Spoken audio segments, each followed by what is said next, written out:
ના ખરેડા ગામથી આવું છું. મારી બ્રાન્ડનું નામ સચ્ચી મીઠી બ્રાન્ડ છે અને હું માટીના વાસણ બનાવું છું. અમે માટીના વાસણ આજથી 10 વર્ષથી ચાલુ કર્યા છે. પહેલાં અમારા પપ્પા અને મારો ભાઈ છે તે થોડાક પ્રેસમાં તાવડીને એવું બનાવતા. પછી અમને એમ થયું કે હવે આપણે આ બિઝનેસને થોડોક ગ્રોથ કરી આગળ વધારી, એટલે ધીરે ધીરે હું પછી ઇન્વોલ્વ થયો અને સચ્ચી મીઠી બ્રાન્ડથી મેં કામ આગળ ચાલુ કર્યું. સચ્ચી મીઠી બ્રાન્ડ એટલે રાખ્યું કે મારી છોકરીનું નામ સાચી છે. કોન્સેપ્ટ મને એવું ગયો કે મારી છોકરીનું નામ અને એક સચ્ચી એટલે કે દરેક વ્યક્તિને એમ થાય સાચી માટી એમ, એટલે સચ્ચી મીઠી નામથી મેં આ બિઝનેસને આગળ વધારવાનું ચાલુ કર્યું. ધીરે ધીરે ગ્રાહકોનો એવો રિસ્પોન્સ મળતો ગયો.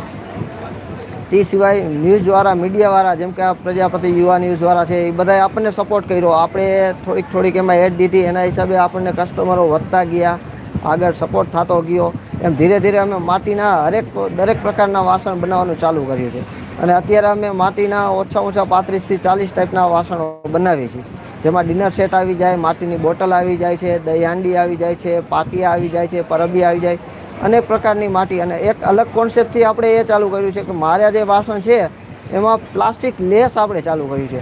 તમે માર્કેટમાં જોયું છે કે બોટલો જે બધા બનાવે છે એના ઉપર ઢાંકણા પ્લાસ્ટિકના હોય છે, તે પણ આપણે ચેન્જ કરીને વુડન ટાઈપ કર્યા છે કે જેથી કહેવાય ને કે તમારે કોઈ પણ પ્લાસ્ટિક છે તે શરીરને નુકસાન કરે છે, તો આ નુકસાન ન કરે એ કોન્સેપ્ટને ધ્યાનમાં રાખી આપણે આ ટાઈપના માટીના વાસણો બનાવવાનું ચાલુ કર્યું અને કસ્ટમરનો એવો રિસ્પોન્સ મળ્યો. મારે અત્યારે મેં એક નવો કોન્સેપ્ટ કર્યો છે, ભગવાન બુદ્ધના ફેસવાળું માટલું, એટલે કે બુદ્ધા મટકા તરીકે મેં એને નામ આપ્યું છે.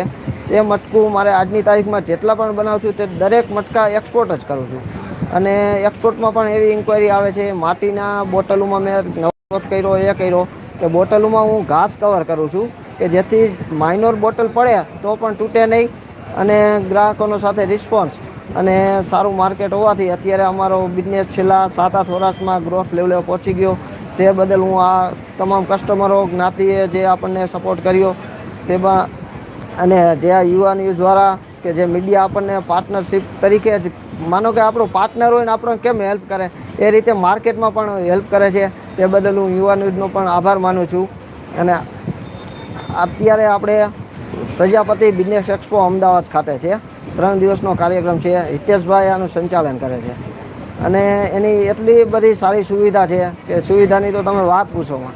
કોઈ પણ જાતની દર કલાકે એનો સ્ટાફ આપણી પાસે આવીને પૂછે છે કે તમને કાંઈ તકલીફ છે, કાંઈ છે, એટલે અઢળક સુવિધા. તે સિવાય રિસ્પોન્સ, કસ્ટમરના પણ સારા રિસ્પોન્સ આવે છે આ પ્રજાપતિ યુવાનંદ. અને હું દરેક સમાજના દરેક વ્યક્તિને કહું છું કે આવો આપણો સમાજનો કોઈ કાર્યક્રમ હોય તો એમાં ઇન્વોલ્વ થઈ અને તમે આમાં સહભાગી બનો અને આનો થોડોક લાભ લ્યો, જેથી નવા જે પ્રજાપતિને જેને કે જરૂર હોય કે આપણે આ બિઝનેસમાંથી આપણે આ વસ્તુ વેચવી છે, આ વસ્તુ લેવી છે, તો એ આમાં ઇન્વોલ્વ થઈ અને પેમેન્ટ આપે તો એને પણ લાભ થાય. આપણે સમાજનો કોઈ વ્યક્તિ બનાવતો હોય તો એનું પણ વેચાય. તો હું દરેક વ્યક્તિને કહીશ કે તમે આવો કાર્યક્રમ હોય તો સમાજલક્ષી, સમાજનું તમારું પોતાનું છે તે સમજી અને આમાં ઇન્વોલ્વ થાવ.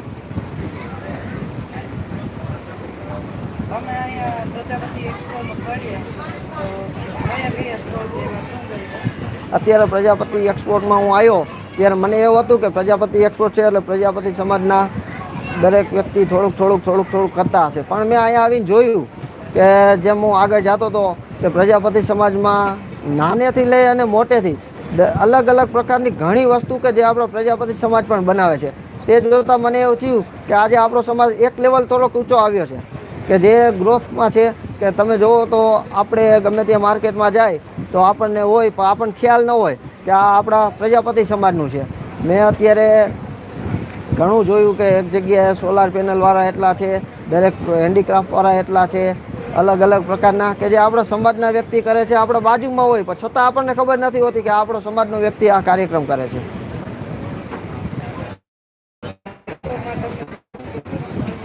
આ એક્સપોમાં જો ગમવાની વાત કરી તો છે કે દરેક વસ્તુ આપણે જોઈ તો આપણું આકર્ષણનું કેન્દ્ર બની જાય છે. દરેક વ્યક્તિએ પોતાની આવડત, પોતાની કોઠાસૂઝથી એટલું કર્યું છે.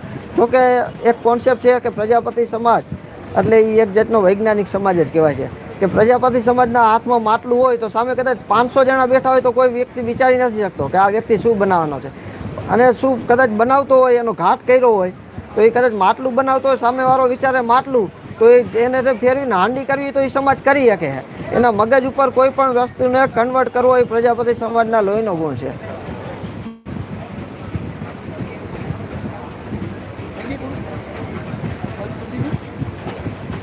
Hello?